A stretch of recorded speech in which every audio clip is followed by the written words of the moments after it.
ఇట్లా అవ్వడం కాదని అర్థం. వాస్తవంగా దేవుడు రాజ్యంలోకి ఎంటర్ అవ్వడం. హల్లెలూయా. ఈ లోకంలో మనుషుల రాజ్యం పనిచేస్తుంది, సంఘంలోనే దేవుడి రాజ్యం పనిచేస్తుంది. మనం దేవుడి రాజ్యంలో ఉన్నాం. ఇప్పుడు ఎక్కడ ఉన్నాం చెప్పండి?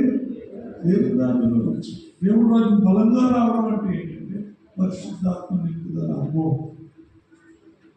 నేను మిమ్మల్ని అడుగుతున్నాను, క్రీస్తు మీకు పస్కాగా ఆయన చెప్పాడు.